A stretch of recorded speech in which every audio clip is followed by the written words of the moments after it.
Sidang dugaan korupsi pemenuhan kewajiban perpajakan tahun 2019-2021 yang menjerat 3 oknum pegawai pajak terungkap fakta kalau PT Jong Santosa Abadi ada penggelapan pajak sebesar 40 miliar rupiah semenjak diambil alih terdakwa Rangga Ferdi Ginanjar.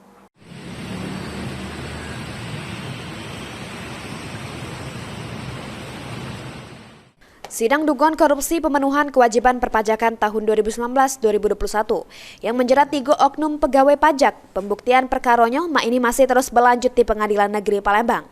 Juru sidang pembuktian perkara terungkap fakta anyar terkait perkara ini. Fakta tersebut terungkap kalau PT Jong Santosa Abadi yang bergerak di bidang kontraktor adanya penggelapan pajak sebesar 40 miliar rupiah. Majelis Hakim negaskan sama saksi terkait penggelapan pajak sebesar 40 miliar tersebut. Lantas diungkap ke Mirwanto selaku Direktur PT Jong Santosa Abadi.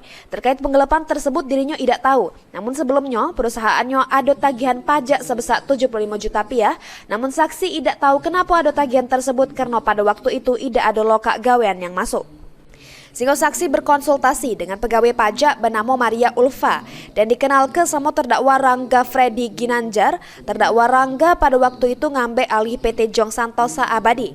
Selain untuk berbisnis, terdakwa juga bertanggung jawab penuh atas pajak tertunggak sebesar 75 juta rupiah. Namun kenyataannya saksi diperiksa oleh penyidik Dirjen Pajak kalau PT Jong Santosa Abadi ada penggelapan pajak sebesar 40 miliar rupiah.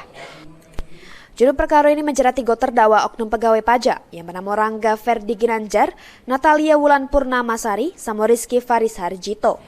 Lutfi, PAL TV.